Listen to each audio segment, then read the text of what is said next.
За птиците и хората. Подкаст на Българското дружество за защита на птиците. Здравейте и добре дошли в За птиците и хората. Започва епизод 7 на подкаста на Българското дружество за защита на птиците. Аз съм Марина Евгениева. Декември, последния месец в годината. Време за равносметки, подготовка и вълнения около идващите празници. Но и за много работа. Ето някои акценти от нашите дейности през последните 30 дни. В началото на ноември в столичния клуб Mixtape 5 представихме Криле над планините. Филм и музика, вдъхновени от природата, хората и културата на източните Родопи. Събитието събра публика, която се потопи в звуците и образите на региона чрез творчеството на Иван Шопов и Нико де Трансилвания. Двамата артисти представиха резултата от своята работа в рамките на международната арт-резиденция на БДЗП по проекта Зеления пояс на Югоизточна България, реализиран с подкрепата на програмата за застрашени ландшафти, управлявана от природозащитната инициатива на Кеймбридж. Филма и музиката, създадени по време на пътуванията из Маджарово, Черничево и Крумовград, разказват за връзката между хората и природата и дават глас както на застрашените видове като египетския лешояд, така и на песенните традиции, които носят духа на Родопите, напомняйки, че опазването на природата и културата вървят ръка за ръка. Част от композициите можете да слушате в Spotify, а къде можете да гледате прекрасния филм, ще ви кажем скоро. През ноември съвместно с Министерството на околната среда и водите организирахме национална среща, посветена на престъпленията против околната среда с акцент върху използването на отрови в дивата природа. В събитието взеха участие представители на МВР, Министерството на земеделието и храните, Българската агенция по безопасност на храните, Агенция Митници, Изпълнителната агенция по горите, Зелени Балкани, ВВФ България, Фонд за дивата флора и фауна, Тракийския университет в Стара Загора и Съюза на ловците и риболовците в България.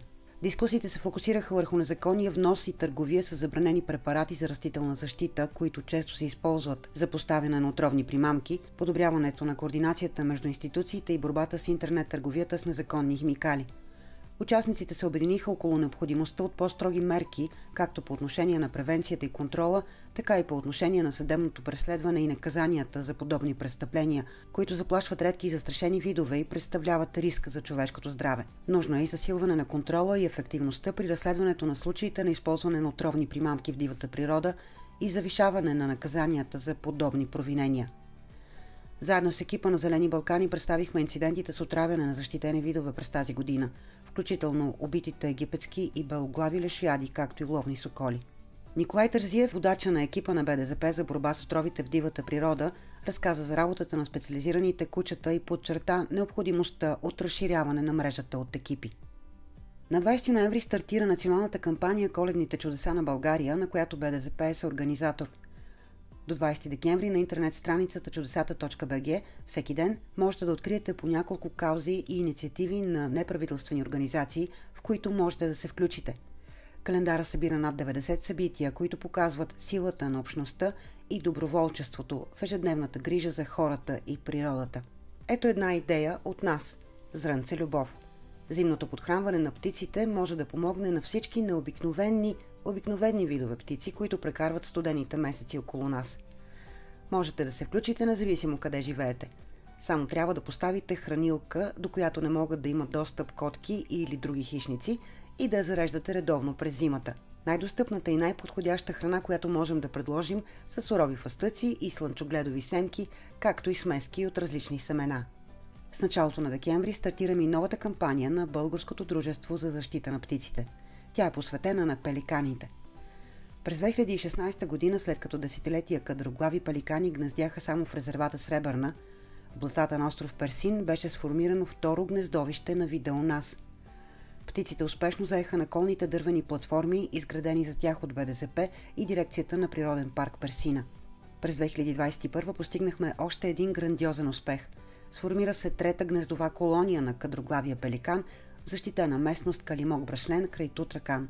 Постепенно тази гнездова колония стана най-голямата в страната, като през 2025 година 83 двойки успешно отгледаха 106 малки.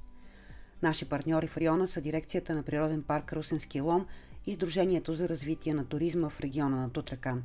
През тази година постигнахме и още един успех. След близо 80 години отсъствие, гнездова колония на кадроглавите пеликани се формира и край Бургас. За да продължим да се грижим за по-сигурното завръщане и по-добър живот за пеликаните в България, имаме нужда и от вашата помощ. Нужни са средства за ремонт и поддръжка на гнездовите платформи, мониторинг на гнездовите колонии и зимуващите кадроглави пеликани, поддържане и подобряване на системите за видеонаблюдение, GPS и GSM предаватели и цветни пръстени. Как можете да се включите в грижата за по-сигурен дом за пеликаните, можете да научите в интернет страницата ни, в социалните ни мрежи и в описанието на епизода на подкаста.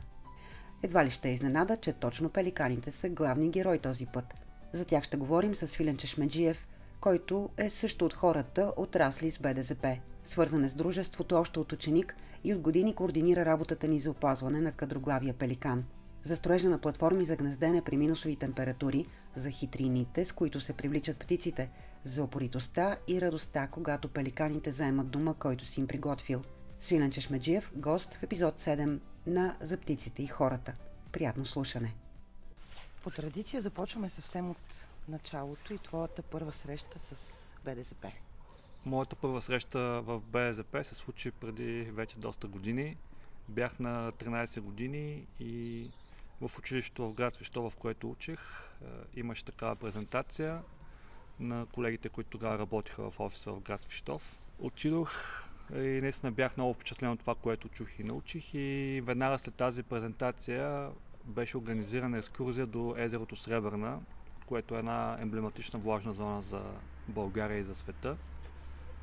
И тогава на това място ми се осъществи съответно и първото така наблюдение на птици в защитена местност, такъв резерват, какъвто е Сребърна.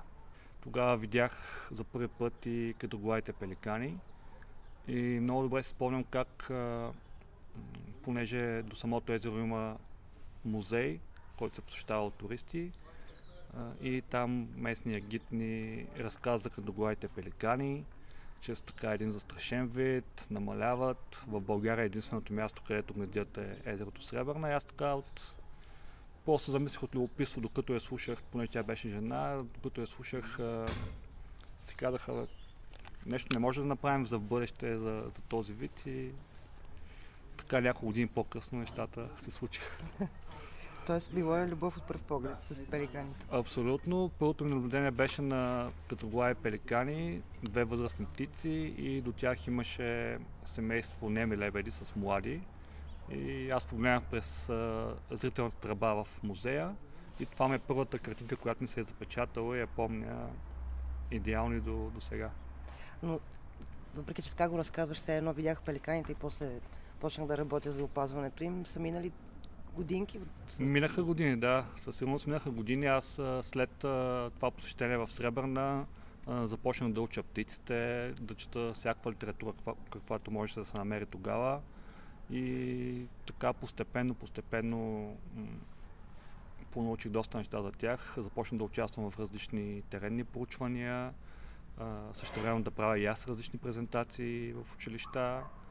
И няколко години по-късно започнахме и да работим и по тази програма за завръщането на кадроглавите пеликани в България.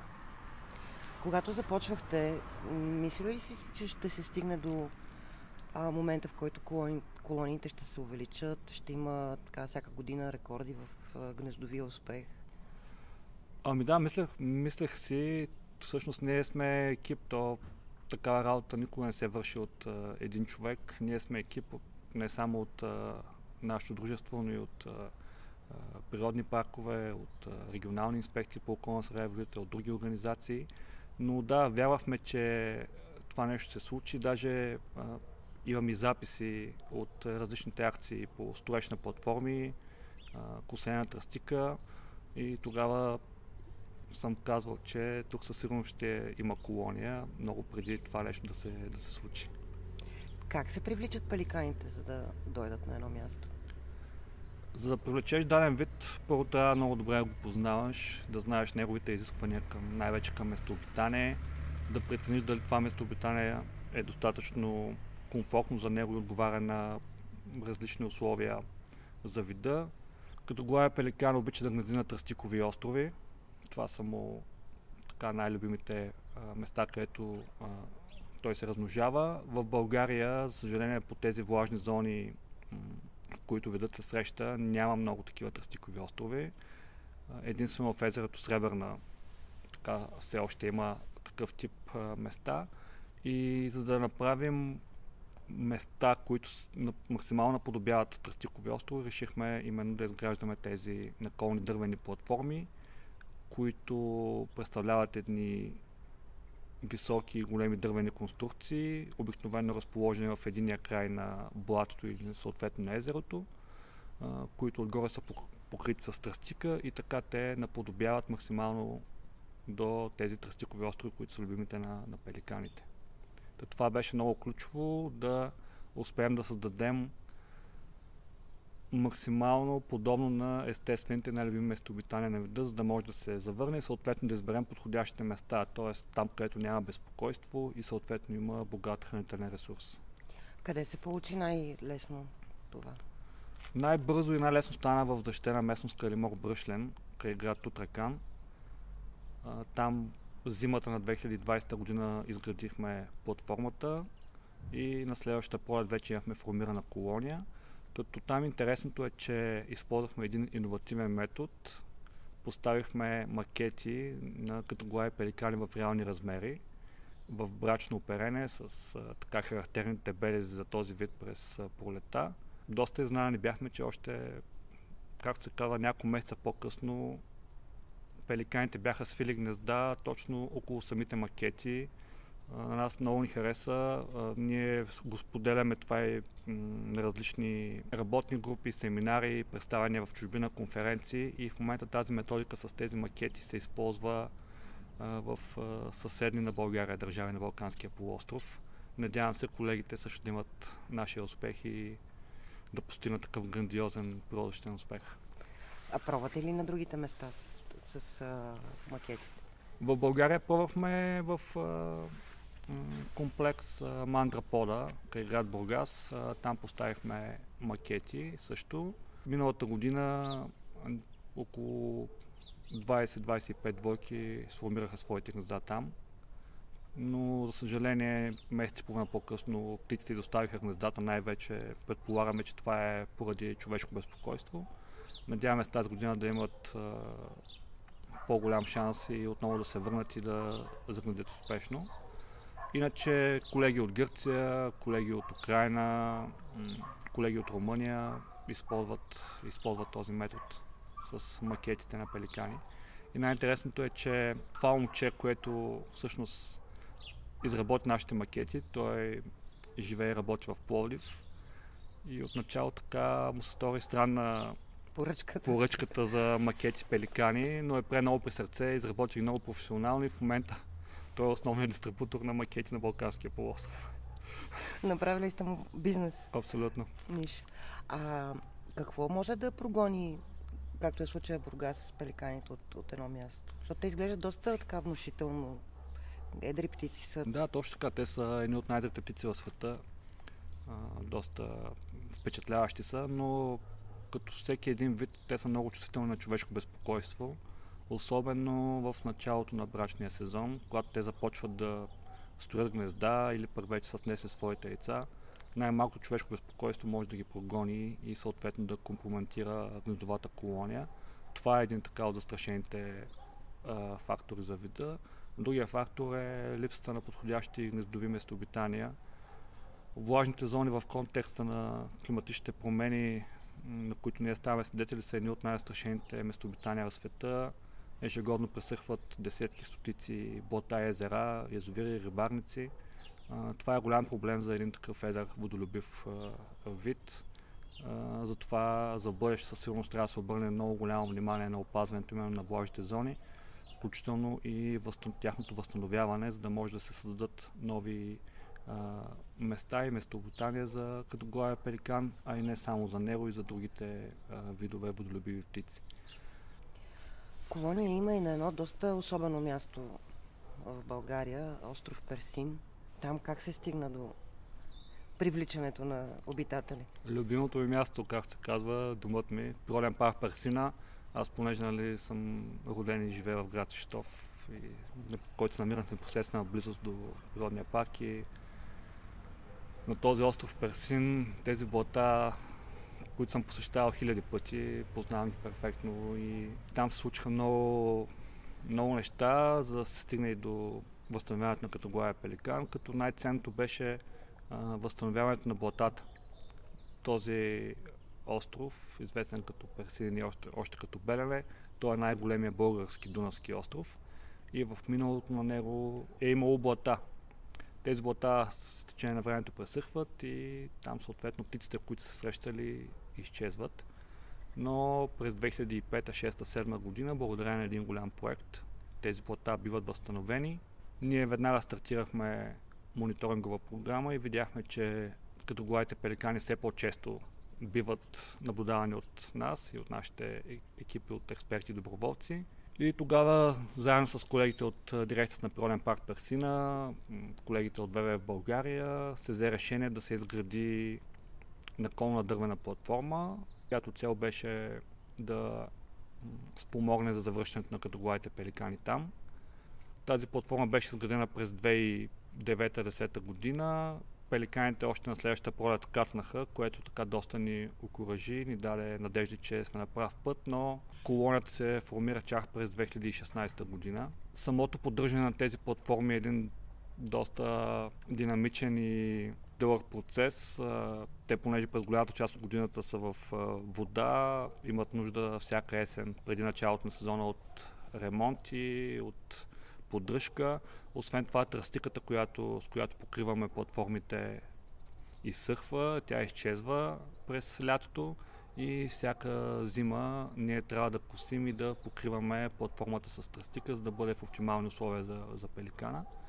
И това го правихме 2010, 2011, 2012, 2013, така до 2016, като в този период имаше различни мнения, колко смислено е това, което правим, дали изобщо ще се случи нещо, понеже пеликаните идваха примерно през края на пролета, лятото, но нямаше гнездене. И така имаше моменти, когато леко губихме вдъхновение, но знаех, че един ден ще се случат нещата и се радвам, че така и стана. А как всъщност се прави това нещо? Защото то звучи много така. Направихме платформа, занесахме тръстика. Как технически се случва това? Как се прави платформа в блато? Доста интересно е това нещо и доста трудно е. Не е лесно, както звучи. Влажните зони, говоря за блатата на остров Белене или пък защитена местност Калимор Бръшлен, през август месец, юли-август обикновено пресъхват и започва да се пълнят отново, примерно през ноември, декември, януари, вече зависи според нивото на река Дунав. И ние използваме този момент, когато в блатата няма вода, да пренесем всичкия необходим дървен материал, който понякога пренасяме и на ръка, понеже не можем да стигнем до самото място, където искаме да изградим платформа. Това е един доста къртовски труд, бих казал. След това започваме естествено да копаем дупки, да извършваме такива изграждащи дейности с дървения материал, да подготвим една висока 3,5 метра дървена конструкция. Така че както се казва, при нас техническа работа. След като сме готови с тази дървена конструкция, започва другия процес, който пък е косене на тръстика, пренасене на тръстикови снопи, който пак е така също един много интересен и не бих казал, че е толкова лесен процес. През годините сме косяли тръстика от ножове, нали, така, с по-прости инструменти, до хъсторези, тримери, косачки и така нататък, но наистина, за да покриеш тази платформа, която е в най-общия случай 32 квадратни метра, 4 на 8 с размери, си трябва да си окосиш стабилно количество тръстика, което също отнема време. И така, това е добрият сценарий, когато в самите влажни зони няма вода. Но в някои от случаите е имало и вода и ние съответно стоим по няколко дни в тази вода, за да можем да си свършим работата. При нас по Дунав обикновено през ноември, декември вече може да се каже, че понякога е дошла и зимата, студено е, мъгли, отрицателни температури, но това не ни спира да си свършим работа и да бъдат подготвени платформите за новия гнездови сезон. Но генерално е тежка, къртовска работа, която трябва да извършваме всяка година, за да сме спокойни, че пеликаните ще имат всичко, от което се нуждаят.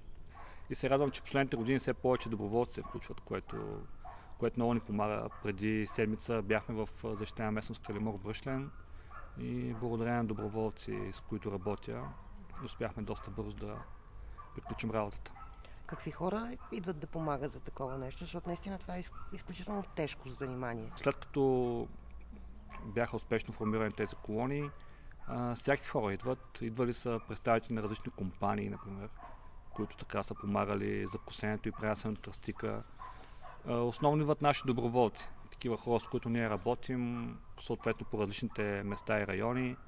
Идвали са държавни служители, различни хора с различни професии, които така се надъхват и нямат търпение през февруари месец да им изпратят снимка с заетата платформа и да видят пеликаните. И това, нали, още повече ги стимулира и вдъхновява и до година вече, за следващата година се записват доста по-отрано. Но широк кръг от хора с различни професии са участвали през годините в поддържането и изграждането на платформите. А какво ти помогна да не се откажеш, когато бяха на успешните години за Белене? Аз в принцип съм такъв човек, че трудно се отказвам, когато реша да правя нещо, гледам да правя всичко възможно, то да бъде постигнато. Не ме отказа това, че виждах, че пеликаните харесват платформите. Аз съм ги наблюдавал с дни там в Природен парк Парсина, на плато Пещина, тяхното поведение, как се държат, как се оглеждат. И знаех, че един ден това ще се случи. Въпросът е, че не се случи толкова бързо и трябваше този период да се премине през него. А когато ходиш да ги наблюдаваш на острова, как се случват нещата? Самия мониторинг, специално там на остров Персин, това е нещо много интересно като изживяване, понеже на самия остров в момента функционира активен затвор, който е за тежки престъпления. Достъпът е ограничен, т.е. не може всеки да влезе там. Ние си изкараме съответно разрешителните, които са необходими. Преминава се през един понтонен мост, на който първо те проверяват. Съответно служителите, които работят за охрана на затвора. След това имаш 5-6 км шофиране по асфалтов път и вече дотираш до блатата. Там вече едното блато, където се намира колонията, блато Пещина. Колегите от Природен парк Парсина са изградили кула за наблюдение на птици и съответно там нещата се случват лесно. В другото блато, мъртво блато, там е малко по-сложно, понеже там достъпът го няма. То е обрасло от всякъде с върби, с аморфа, с различни такива растителни видове и съответно не може лесно да се стигне до колонията, нямаше и видимост до нея. Първите години основно с гащеризони съм влизал така максимално да се доближа, поне да видя, да достигна до място, където имам видимост до самата платформа с колонията. Но последните години с развитието на технологиите в консервационната биология все по-често се използват дроновете, което мен също много ме улесни и самия мониторинг на пеликаните става вече доста по-лесно с помощта на дронове, естествено по специална методика, без безпокойство, с снимки от достатъчно разстояние и височина. Така че съм благодарен на това нещо, че се случи, понеже ми спести доста газене, мокрене, така и срещи с диви прасета и глигани, които ми вдираха адреналина на много високо ниво. Сега не ти е скучно? Не ми е скучно, да. Самия факт, че работя по Дунавските острови, там просто са уникални, те са уникални местообитания, крайречни гори. Има места, където се още не са стъпвали и хора.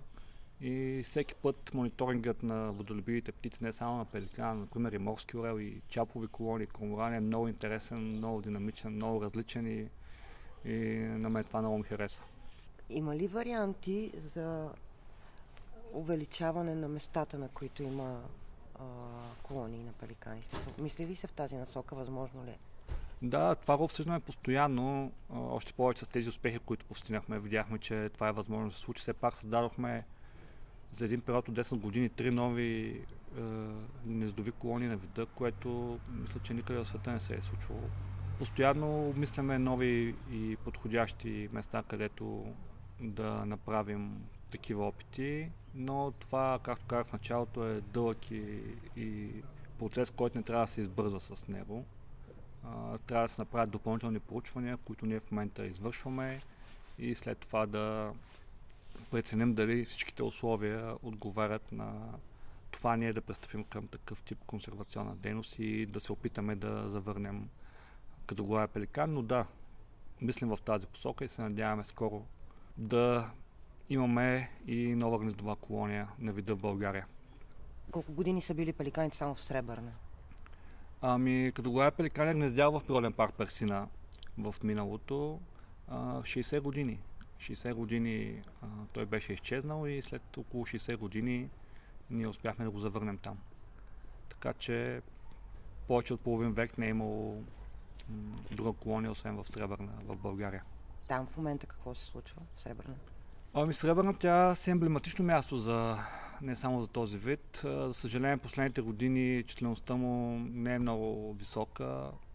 Има редица причини за това. Една от причините е свързана с климатичните промени. Нивото на самото езеро не е толкова високо и съответно чакали, диви прасета, включително един вид, инвазивен вид енотовидно куче, много лесно могат да достигнат до колонията и съответно да прогонят пеликаните. Това е така един сериозен проблем, по който се работи в момента. Извършиха се различни спешни акции по подобряване на водното ниво в Сребърна. И се надявам този сезон да е успешен и наистина така това е емблематично място да завърне славата си, защото там колонията е известна повече от 100 години, 150 години и е тъжно това, което се случва с този вид последните няколко години, сезона. Понеже спомена пак климатичните промени, може ли реално и как може да се противодейства на изчезването на влажните зони? Най-добрият пример е с възстановяването на нови влажни зони. Както казах, това се случи на остров Персин и в защитена местност Калиморо Бръшлен. По река Дунав има доста подходящи места, които в миналото са били блата, които в момента са обрасли или пък се използват за друг тип дейности. Възстановяването на влажни зони, това е ключовото, за което трябва да се работи, което трябва да се прави следващите години, за да може да се появяват нови такива местообитания и да се осигуряват условия за водолюбивите птици. Това е нещо, което най-така може да се най-адекватно, най-релевантно и с най-добри резултати може да се извърши, според мен. Иначе климатичните промени, те са си глобален проблем, там не виждам как ние можем да забавим нещата, но няма как да се върне. Не знам дали можем да ги спрем на 100%, на този етап. Аз не знам дали всъщност хората осъзнават, че водолюбивите птици са малко по-особен случай. Нали, те не могат просто да се преместят от езерото на сушата или гората и няма за тях алтернатива. Точно, те са тясно свързани с водата, с определено блато, езеро, язовир, рибарници. Все повече такива пък язовири биват пресушавани, превръщани в обработваеми площи. Това се случва на много места и в България, съжаление. Така че да, няма място за тях и именно такива големи проекти, като възстановяване на влажни зони, са успешните примери и неща, които трябва да се предприемат. Освен това, самите влажни зони, те осигуряват вода на нас хората, имат различни екосистемни услуги, които предлагат, така че освен за птиците, такъв тип проекти, възстановителни дейности са важни за нас хората. Има ли някаква много странна случка, която ти се е случвала заради пеликаните? Да, много са. Имам някои случаи на пеликани, които са имали някакъв проблем и са кацали в градове и аз съм ходил да ги спасявам съответно да ги транспортираме до спасителния център в Стара Загора. Но много често ми се случва, понеже аз ходя на различни информационни събития с макет на къдоглав пеликан, който казах, че е в реални размери и реално наподобява истински пеликан. И ако нямаш много опит, реално не можеш да различиш, че това не е жива птица. И когато ходя по училища, университети или пък на разни други събития, много хора, като ме видят, че нося пеликан под мишница и пресичат тротуара или пък ме снимат с телефона отдалече. Някои ме спираха, последно бях в Пловдив и ме бяха спряли да ме питат защо съм взел Стойчо и какво прави Стойчо с мене. Известният пеликан от Варна беше, да? Точно така, да. От Варна, розовия пеликан от Варна. Но да, хората реагират различно, но с макетите съм имал най-различни такъв тип преживявания. А опасни ситуации с живи пеликани? Опасни, да. Доста, то се е едра птица, особено когато маркираме, поставяме предаватели, трябва да се внимава с не само с пеликаните, с всяко диво животно, с което ние учените работим. Имаме опит и наистина трябва да се внимава с да знаеш какво правиш, да внимаваш как ще подходиш и съответно как ще извършиш тази акция, например по маркиране, опръстеняване, вземане на проби. Все пак животно е и не знаеш как точно ще реагира. Покрай самите птици има много работа, която се върши. Това с колониите, тръстиките и така нататък. Аз по-скоро имах предвид някаква такава история. Със самите платформи, то опасно чак не толкова. По-скоро там е да издържиш на климатичните условия. Това е, както казах, много често се случва да работим във водата по няколко дена, т.е. с гъщери зони, да работим при отрицателни температури, при снеговалежи. Дори имало случаи, когато е имало ледоход в самите блата и като ходиш, пропадаш. Това е по-скоро тук предизвикателството, иначе като опасност... Това не е опасно. Не е опасно, да. Не го приемаме като опасност, да. Новата ни кампания, идеята е да съберем средства за работата с пеликаните. Едно от нещата е за видеонаблюдение. Реално от това видеонаблюдение какво ти като учен черпиш? Да, ние имаме преки наблюдения върху кадрогладите пеликани, но чак в такива детайли 24/7, както се казва, с помощта на видеонаблюдение нямаме. И наистина ние получаваме изключително ценни данни, най-вече за поведението на пеликаните, различни навици на птиците, как те сформират двойки, как се строят гнездата, как се бият за територия, как се разполагат гнездата на самата платформа, как хранят малките, по колко често. Реално тези неща, които са модерни също в екологията и биологията последните години, помагат на нас учените именно най-вече да научим повече за самото поведение на вида и най-вече за вътре връзките в самата колония и отношенията между птиците. Това е нещо много ценно и за категория пеликан има някои аспекти, които все още не са много добре проучени и с помощта на това видеонаблюдение ние ще успеем да съберем допълнителна ценна информация, която да ни помогне за по-доброто изучаване на вида и съответно за предприемане на различни мерки за в бъдеще. Важно е да уточним, че това не са охранителни камери, защото хората очакват в някои случаи да се действа нещо с птиците на място, да се помага, да се спасяват. Реално то няма как да стане. Не, това няма как да стане. Безпокойство трябва да е минимизирано, т.е. да го няма изобщо. Ние тези камери ги монтираме, те са малки устройства, които ги монтираме в началото на сезона, когато птиците ги няма и можем да работим с тях чак като отлетят и малките. През този период не може да се влезе и да правим безпокойство, защото това може да компрометира изобщо гнезденето и видът колонията да съответно да изчезне. И да не се върне. И да не се върне, да. Имаш ли някаква лично за теб цел по отношение на кадроглавия пеликан? Мисли ли си колко колонии би се радвало да има и тогава би си казал, добре се справих? Ами, колкото повече, толкова повече. Да, аз това си го обмислям, но пак казвам, не трябва да всичко на всяка цена, понеже има влажни зони в България, където има кадроглави пеликани, но условията не са на 100% оптимални за този вид, така че дори да се запазим тези колонии, които са в момента, да си разширим платформите, съответно да имаме положителна тенденция и нарастване следващите години в числеността на гнездовата популация на вида. Това си е напълно достатъчно за нас. Ние вече последните години сравнително често доближаваме. Тази година надминахме 150 двойки. Примерно с 10 години, ако стигнем 200-250, за мен това би било един голям успех. Но дори да не ги постигнем, да успеем да ги запазим, защото предизвикателства са много. Климатични промени, безпокойство, голям проблем за пеликаните с блъсъци с въздушните проводници. На много места, особено край град Бургас, имаме много такъв силен проблем с тези електропроводи и се радвам, че ние в БЗП работим за тяхното обезопасяване. Така че да успеем да гарантираме бъдещето на тези колонии. Аз съм изключително доволен и щастлив, ако това се случи. Другото, което правим, ние помагаме на съседни страни. Те да си създадат техни колонии. На различни конференции представяме това, което сме постигнали. С мен свързаха и колеги от Англия, които имат много голяма амбиция да реинтродуцират там категория пеликан, който се е срещал в югоизточната част на страната преди около 300-400 години. И в момента са събрали един голям консорциум от учени експерти там, които искат да възстановят този вид и съответно те свърха с мен и очакват подкрепа най-вече за създаването на такъв тип платформи, да избиране на подходящи места.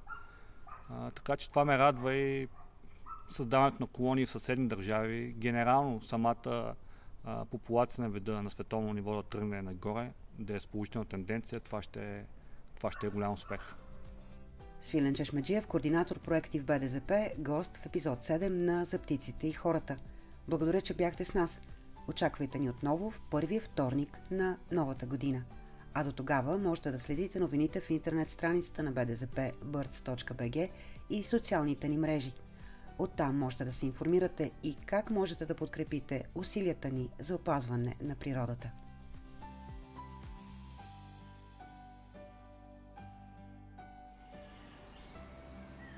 За птиците и хората. Подкаст на Българското дружество за защита на птиците.